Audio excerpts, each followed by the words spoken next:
Shalom Bapak Ibu. Wah, gimana kabar? Baik, luar biasa. Anak-anak bagaimana? Kabar anak-anak? Kadang-kadang kita selalu shalom Bapak Ibu, kita nggak sadar ternyata kita sebenarnya punya anak-anak gitu. Punya anak-anak kecil, punya anak-anak remaja, pemuda. Jarang sekali kita panggil atau kita undang mereka gitu ya. Di anak-anak, shalom. Iya, oke Bapak Ibu dan Saudara yang dikasih Tuhan, hari ini kita ingin belajar firman Tuhan, yaitu tentang menjadi jemaat yang berkenan. Ya, diambil dari 2 Timotius 2 ayat 3 sampai ayat yang ke-6. Pertama Bapak Ibu, saya perlu disclaimer dulu, peringatan, pengecualian. Kalau di gambar itu ada 3 profesi ya, ada tentara, prajurit, ganteng begitu. Kemudian ada olahragawan dan yang satu lagi adalah ada petani, itu gambar petani. Maka saya tidak sedang bermaksud bahwa ini adalah profesi-profesi yang berkenan di hadapan Tuhan atau inilah jemaat begitu, bukan. Tetapi ini adalah sesuai dengan konteks dalam 2 Timotius 2 ayat 3 sampai 6. Karena di sana Paulus menceritakan tentang 3 profesi ini. Rupanya ada yang bisa kita pelajari dari profesi ini gitu. Begitu ya Bapak Ibu. Jadi Bapak Ibu yang guru atau dosen ya syukuri itu, kemudian yang pengusaha dan sebagainya. Baik, saya akan memulai dengan iya. Bapak Ibu lihat gambar di depan saya di screen. Enak mana Bapak Ibu? Ada Bapak Ibu, saya tanya Bapak Ibu dulu, kalau dari sisi Bapak Ibu enak mana? Pizza Hut atau pecel nyamleng? Oh, rata-rata ibu-ibu di sini bilang pecel katanya. Kalau anak-anak sekarang saya tanya, anak-anak enak mana? Pizza Hut atau pecel? Wah. Kayak gitu ya, jadi kalau kita tanya orang tua, maka jawaban mereka berkata lebih enak pecel gitu. Ya. Ya, tapi kalau kita tanya anak-anak, wah mereka milih Pizza Hut ya, Pizza Hut begitu. Nah sekarang saya tanya kedua, sehat mana? Pecel lagi ya. Tapi ada juga di seberang sana yang masih mengatakan Pizza Hut gitu ya. Nah Bapak Ibu dan saudara-saudara yang dikasihi Tuhan, apa yang ingin saya sampaikan melalui gambar ini?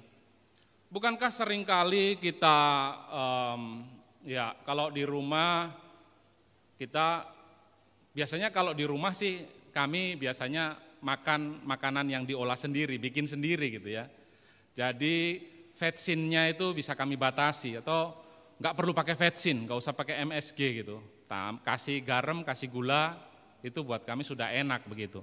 Tapi kemudian kalau kita jajan keluar, wah itu terpaksa kita harus ya beli gitu. Apalagi sekarang ini kami liburan itu kedatangan 2 adik-adik ya, satu dari Jakarta, satunya lagi dari Purwakarta. Jadi kami nggak ada waktu untuk masak di rumah, harus pergi keluar.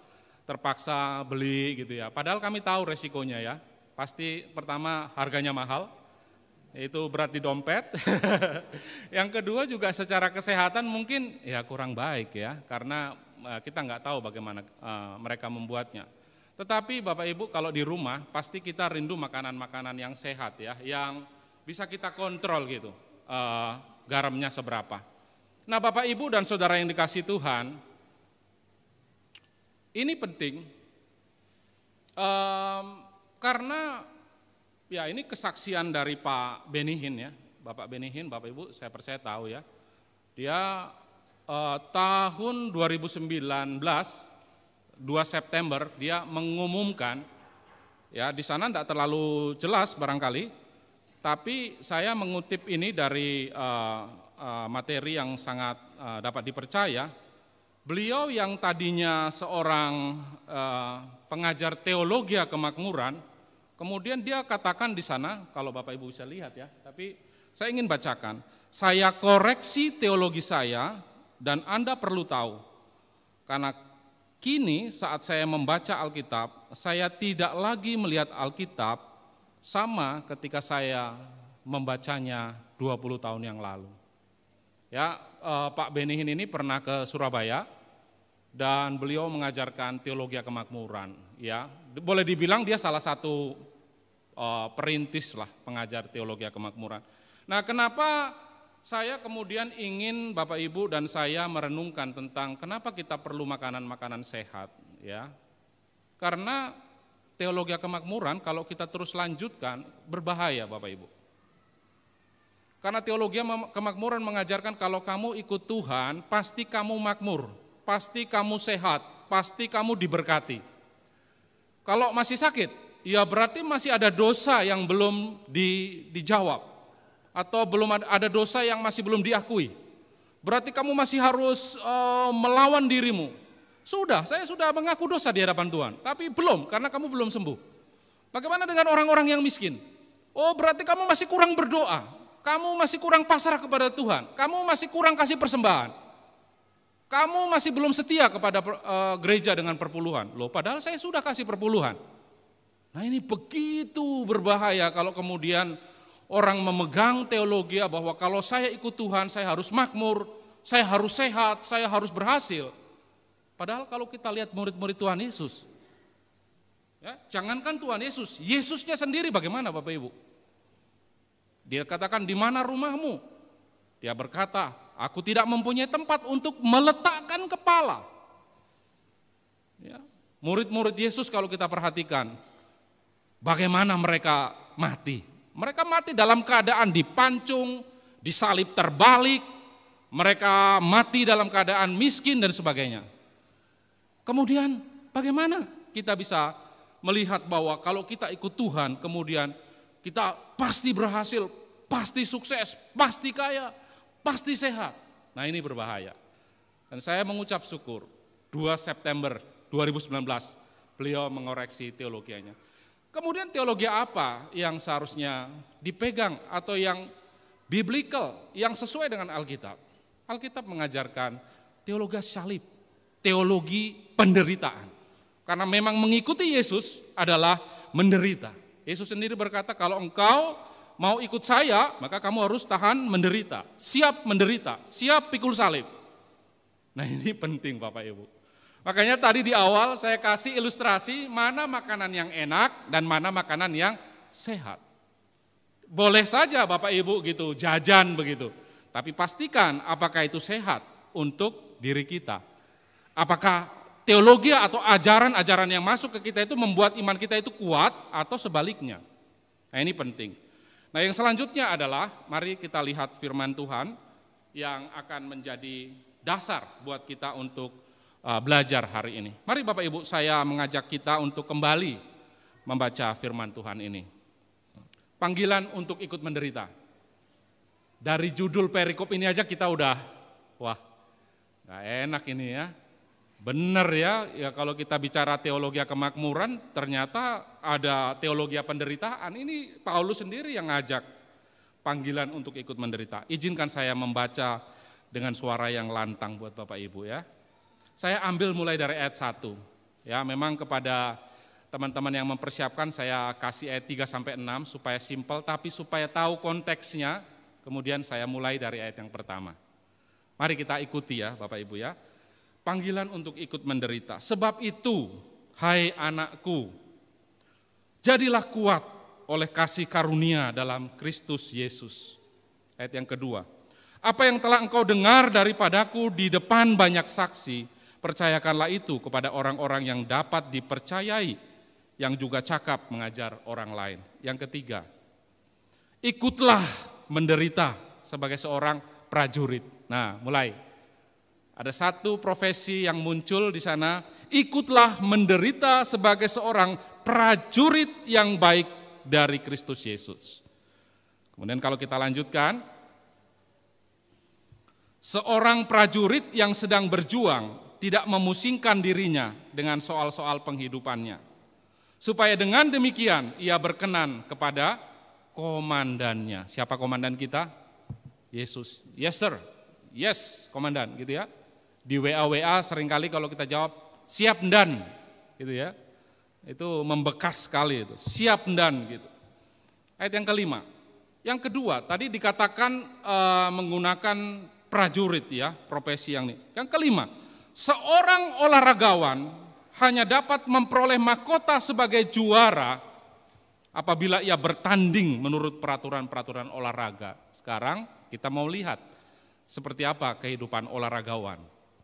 Dan kemudian yang ketiga, seorang petani yang bekerja keras haruslah yang pertama menikmati usahanya. Bapak, Ibu, dan saudara yang dikasihi oleh Tuhan, ya. Ini saya ambil gambarnya, ya, seorang prajurit, ya. Kalau kita lihat lagi di ayat yang ketiga di sana, ikutlah menderita sebagai seorang prajurit yang baik dari Kristus Yesus. Seorang prajurit yang sedang berjuang tidak memusingkan dirinya dengan soal-soal penghidupannya, supaya dengan demikian ia berkenan kepada komandannya. Apa yang kita bisa pelajari Bapak Ibu dari seorang prajurit? Fokus seorang prajurit, ya, dia enggak musingkan apa-apa. Yang penting dia berkenan kepada komandannya. Itu fokusnya prajurit. Kita punya teman prajurit ya, di sini ada Pak Parno ya. Pak Suparno ini kan juga prajurit, maksudnya tentara. Pasti yang menjadi fokus adalah bagaimana saya berkenan kepada komandan. Kakak saya sulung juga prajurit juga. Kalau saya tanya juga apa sih fokus seorang prajurit? Iya, memang bagaimana supaya saya berkenan kepada komandan. Makanya selalu katakan siap komandan. Gitu kan. Nah itulah fokus seorang prajurit. Bapak Ibu. Nah kalau begitu, apa yang bisa kita pelajari sebagai jemaat? Sebagai jemaat Bapak Ibu, bagaimana supaya kita bisa menjadi jemaat yang berkenan? Menurut saya setelah kita menggali kebenaran firman Tuhan, tidak lain dan tidak bukan. Yang pertama, kita menjadi jemaat yang berkenan dengan berkomitmen menyenangkan hati Tuhan. Bukan menyenangkan diri sendiri atau bahkan orang-orang tertentu. Bapak Ibu minta maaf, kebanyakan atau mungkin ada orang-orang Kristen yang berusaha untuk mengikut Tuhan untuk menyenangkan diri sendiri atau menyenangkan orang-orang tertentu. Tetapi hari ini kita belajar dari firman Tuhan. Kalau kita mau menjadi jemaat yang berkenan, seharusnya kita fokusnya itu adalah menyenangkan hati Tuhan. Amin Bapak Ibu. Mari kita koreksi Bapak Ibu. Jangan sampai kita menyenangkan diri kita sendiri. Saya enggak mau ke gereja karena saya enggak dapat ini, menuntut untuk diri sendiri. Saya enggak mau ke gereja karena kalau saya enggak lakukan ini maka orang lain nanti akan memandang saya dan sebagainya. Tapi hari ini kita belajar, mari berkomitmen dengan cara mengatakan bahwa saya mau menyenangkan hati Tuhan. Itu yang pertama. Mari kita lihat yang kedua dari olahragawan. Ayat 5 ya. Tadi sudah kita baca, tapi enggak apa-apa. Sering kita baca ayat Alkitab semakin baik supaya kita semakin mengenal. Dikatakan di ayat 5, seorang olahragawan hanya dapat memperoleh mahkota sebagai juara apabila ia bertanding menurut peraturan-peraturan olahraga. Ya, kalau kita lihat fokus dari seorang olahragawan, ya, kita bisa lihat di TV atau mungkin kita punya tetangga atau teman, kalau mereka olahragawan maka fokusnya itu adalah menjadi juara. Gimana caranya supaya saya juara?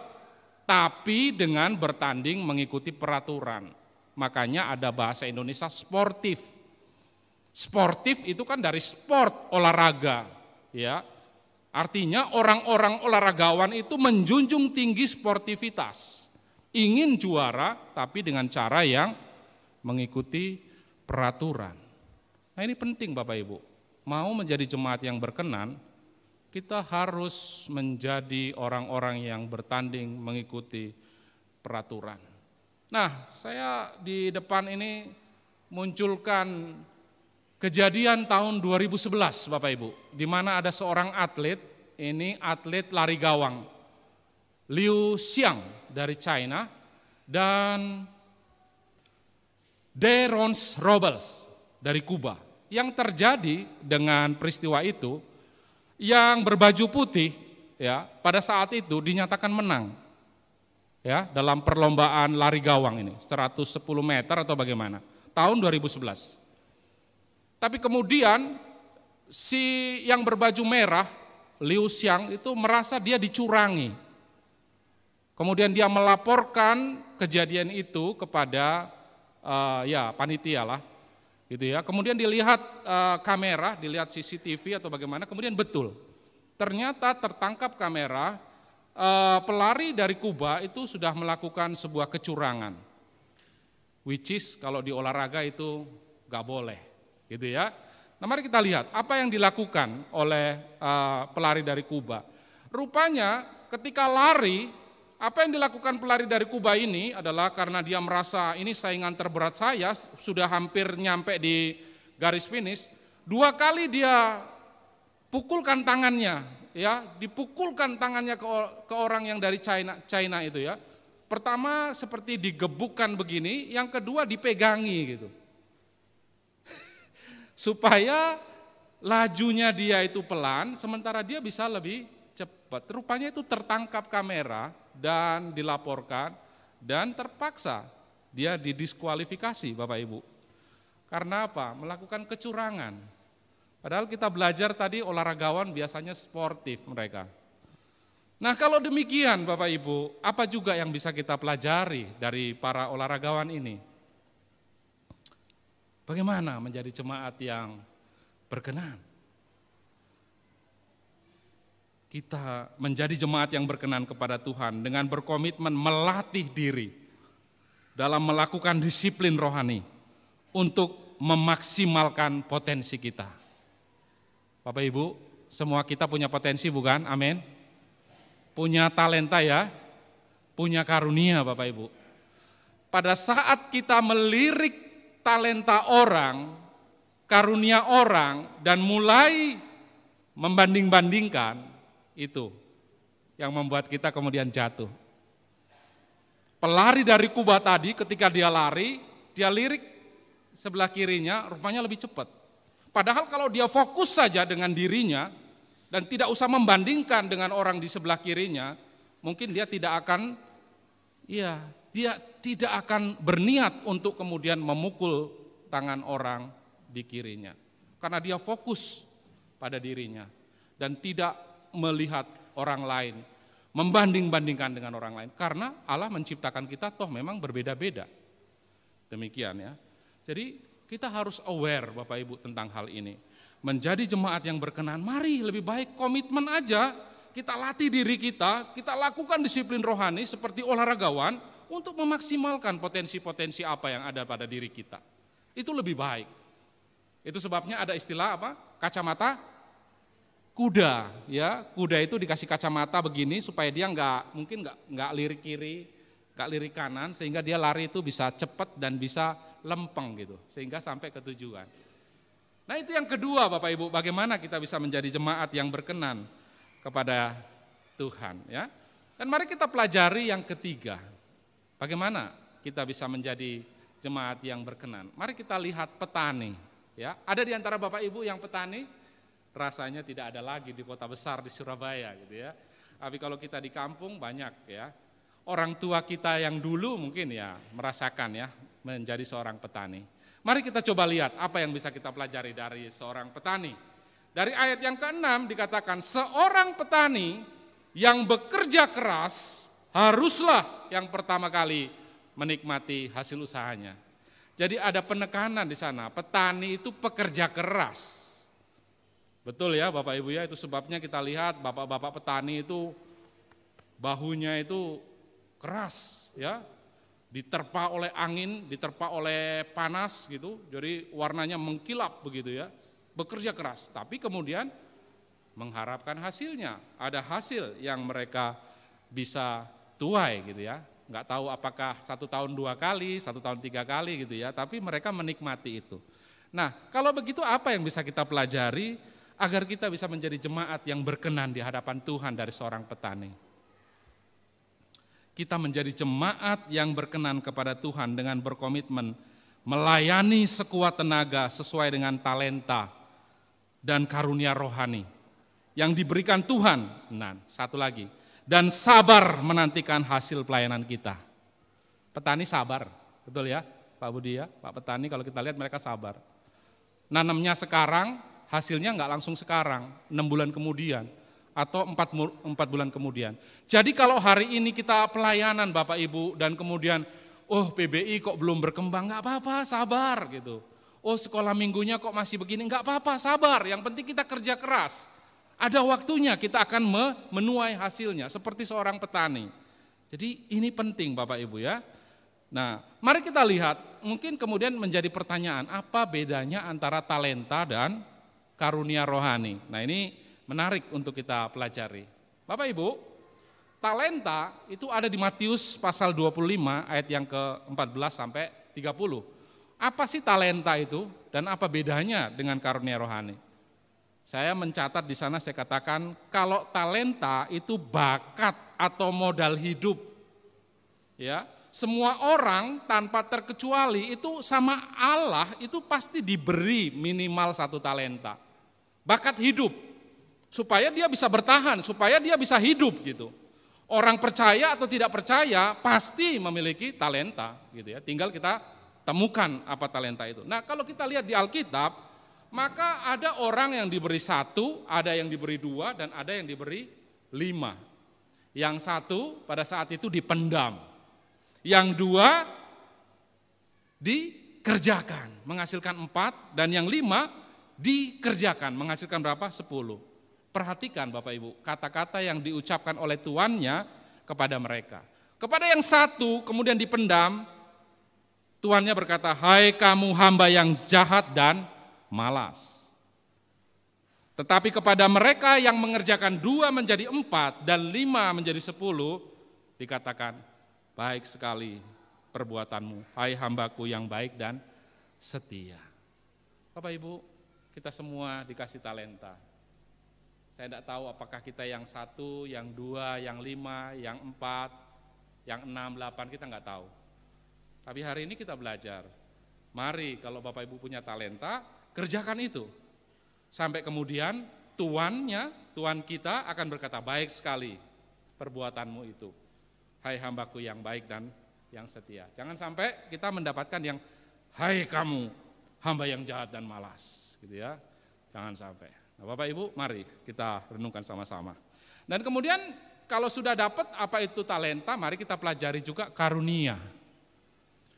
Apa bedanya talenta dengan karunia? Karunia itu modal untuk pelayanan Bapak Ibu. Hanya diberikan Allah kepada orang yang sudah percaya. Setiap orang percaya minimal memiliki 1 karunia. Jadi ya tadi talenta, semua orang mau percaya Tuhan, gak percaya Tuhan pasti dikasih talenta. Tapi orang percaya pasti punya karunia, dikasih karunia. Saat Bapak Ibu menerima Yesus, pasti bonus yang namanya karunia itu udah ada, tinggal nyari.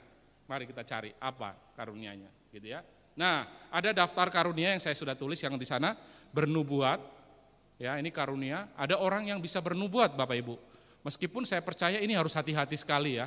Karena di internet beredar, dia katakan, "Saya melihat bahwa bisnismu gagal tahun sekian, kamu akan memiliki hutang sekian, tapi kemudian tahun sekian, kalau engkau setia perpuluhan dan sebagainya, kekayaanmu akan dibuat sekian kali berkali lipat."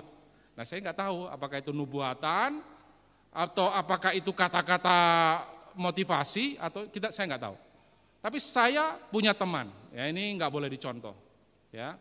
Rupanya Bapak Ibu, ada orang-orang tertentu, ada hamba-hamba Tuhan yang ngomong seperti itu bukan bernubuat, tapi ya asal saja.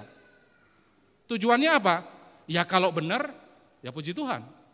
Kalau enggak ya terserah, bukan saya. Ada yang begitu. Tujuannya apa? Mendapatkan keuntungan. Dengan berkata seperti itu, orang-orang tertentu itu ada yang kemudian merasa, oh benar Pak Pendeta, saya akan diberkati tahun sekian.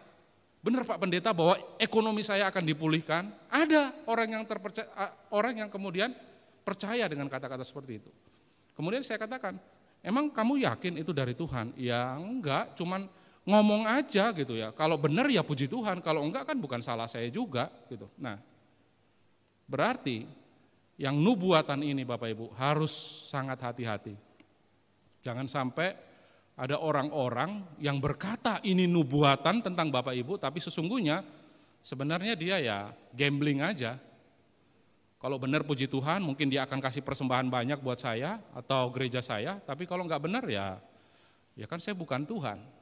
Hati-hati, ada orang-orang hamba-hamba Tuhan yang model begitu, yang seharusnya tidak melakukannya. Bapak Ibu yang dikasihi Tuhan, ya, kita sudah sampai kepada karunia, bernubuat, melayani, mengajar, menasehati, berbagi sesuatu. Ada orang Bapak Ibu yang mudah sekali memberi sesuatu. Saya punya teman itu ya, ini Pak kasih, ini untuk anak. Ada, nah itu juga Bapak Ibu, itu karunia gitu. Kalau Bapak Ibu merasa diri, kok saya itu suka ngasih orang, itu karunia rohani dan itu bagus sekali digunakan di pelayanan. Ya, kemudian murah hati, ngelihat orang miskin, ngelihat orang kekurangan, cepet gitu. Enggak mikir apakah saya dimanfaatkan atau enggak, cepet. Aku langsung belas kasihan muncul, itu juga karunia Bapak Ibu. Kalau Bapak Ibu punya pemikiran seperti itu, Bapak Ibu dibutuhkan di pelayanan di gereja ini. Ya, jangan sampai kita berpikir, oh karunia itu hanya yang mengajar, yang ya menasehati gitu, enggak ya. Tapi banyak. Kemudian ada lagi berkata-kata dengan hikmat. Sekali dia ngomong, nyantol di pikiran kita dan kemudian kita ingin berubah. Ini mungkin orang-orang konselor gitu itu mantapnya di sini. Ngomong satu kata, dua kata, satu kalimat nyantol langsung. Oh iya Pak. Adem Pak gitu ya, mungkin ya dia mungkin berkata-kata dengan hikmat, berkata-kata dengan pengetahuan, iman, menyembuhkan gitu ya. Jadi karunia menyembuhkan memang ada Bapak Ibu. Tapi ya yang sifatnya begini ini kan kemudian kita perlu hati-hati gitu. Betul dia punya karunia atau dia memaksakan. Nah ini juga atau dia hanya coba-coba gitu ya. Jadi ini kita perlu hati-hati. Kemudian kuasa melakukan mukjizat, membedakan bahasa roh, berkata-kata dengan bahasa roh, menafsirkan bahasa roh. Nah ini karunia-karunia Bapak Ibu. Jadi ada talenta, ada karunia. Saya percaya ini bisa menolong kita. Nah kemudian apa yang bisa kita pelajari Bapak Ibu hari ini dari seorang prajurit, seorang olahragawan, dan seorang petani? 3 hal, ya, nggak usah banyak-banyak. Atau saya tambahi 4 hal. Yang pertama Bapak Ibu, mari pulang dari gereja ini, kita berkomitmen untuk selektif pada ajaran atau makanan rohani yang sehat. Memang banyak makanan ya, makanan rohani. Sekarang ini kita bisa search di Google, di internet, di YouTube, mau seperti apa khotbah, Bapak Ibu bisa pilih gitu. Sama dengan memilih makanan, saya bisa milih makanan dari smartphone dengan gampang gitu. Tapi mari selektif. Selektif Bapak Ibu. Karena Bapak Ibu sendiri yang akan rugi ketika salah memberikan masukan asupan rohani atau makanan rohani. Ini sekaligus juga peringatan buat hamba-hamba Tuhan. Ya, kami-kami yang memberitakan kabar baik kemudian harus sangat berhati-hati ketika menyampaikan kebenaran. Jangan sampai kebenaran yang disampaikan itu mungkin teologi yang enggak betul begitu. Sehingga membuat jemaat yang nggak bisa bertumbuh gitu. Tapi kalau yang dimakan yang sehat pasti bertumbuh. Yang dimakan sehat pasti berbuah. Yang dimakan sehat pasti berkembang. Tapi kalau yang dimakan nggak sehat, ya bagaimana kita bisa bertumbuh secara rohani? Meskipun kelihatannya enak. Bapak Ibu mari selektif dalam makanan rohani. Ya, kalau search lihat khotbah-khotbah ini bagus, tapi kemudian periksa dulu apa ajarannya. Mengajarkan supaya kita makin mencintai Yesus atau enggak? Berkat melulu supaya kita sehat, supaya berlimpah-limpah gitu, supaya enggak sakit, supaya supaya berhasil, apa itu salah? Enggak salah. Tapi kemudian jangan memaksakan kalau misalkan enggak sembuh berarti ya udah enggak ke gereja lagi. Kalau ekonomi enggak baik, ya udah enggak ke gereja lagi karena ternyata Tuhan enggak betul. Ya, Bapak Ibu. Yang kedua, mari kita pulang dari tempat ini berkomitmen untuk menyenangkan hati Tuhan, bukan menyenangkan diri sendiri atau orang-orang tertentu. Yang ketiga, mari kita juga pulang dari ibadah siang ini, berkomitmen melatih diri melakukan disiplin rohani untuk memaksimalkan potensi kita. Tidak usah lihat orang lain, saya tidak perlu membanding-bandingkan diri saya dengan Pak James. Ya, beberapa kali khotbah tamu begitu kan, selalu pembicara yang ada di sini selalu honor Pak James gitu ya, respect pada Pak James. Seorang pemain musik yang handal, seorang pengajar yang baik, senyumnya, penampilannya dan sebagainya. Apakah kemudian saya harus mencontoh harus seperti Pak James? Enggak, Bapak Ibu. Saya sudah clear karunia saya di mana saya tahu. Saya bisa mengajar sedikit, itu saya maksimalkan. Saya bisa memberitakan Injil sedikit, itu saya maksimalkan. Saya senang memuridkan, itu saya maksimalkan. Itu sebabnya kemudian saya belajar teologi untuk bagaimana memberitakan Injil, bagaimana memuridkan. Itu sebabnya saya melayani 20 tahun dalam bidang itu. Dan saya enggak memilih kemudian, oh saya harus nyontoh Bapak ini, karena kelihatannya bagus seperti itu. Enggak. Nah mari kita masing-masing juga temukan talenta kita apa, karunia kita apa, fokus saja kembangkan itu. Dan enggak usah kemudian kita merasa enggak layak karena saya enggak sehebat beliau. Begitu Bapak Ibu. Dan yang ketiga, yang keempat, mari berkomitmen melayani sekuat tenaga sesuai talenta dan karunia rohani yang diberikan Tuhan dan sabar menantikan hasil panen kita. Sabar, kata kuncinya adalah sabar. Kalau makanan rohani kita sehat, ada waktunya, itu enggak usah diatur. Namanya sehat, tanaman kalau sehat pasti akan tumbuh. Tanaman kalau sehat pasti akan berbuah. Sehat soalnya, tinggal nunggu waktu. Dan kita nggak perlu harus yang instan gitu, yang cepat. Jangan, yang instan juga nggak sehat, banyakan. Jadi ikuti aja prosesnya, santai aja. Ya, lebih baik kita fokus pada itu. Nah ini Bapak Ibu yang saya ingin sharingkan hari ini. Dan kalau kemudian ini kita mau rangkumkan, saya bisa rangkumkan itu dalam satu kalimat. Bagaimana kita menjadi jemaat yang berkenan kepada Tuhan? Yang pertama, selektif pada makanan rohani yang sehat dan maksimalkan setiap talenta karunia rohani yang diberikan oleh Allah kepada kita tanpa membanding-bandingkannya dengan orang lain sehingga, ini kan ya, panjang ya tulisannya itu ya, sehingga kita dapat fokus mengembangkan potensi masing-masing. Dengan demikian kita dapat berkenan kepada komandan kita. Nanti saatnya kita dipanggil, kita menyenangkan komandan kita. Nanti saatnya kita bertanggung jawab, komandan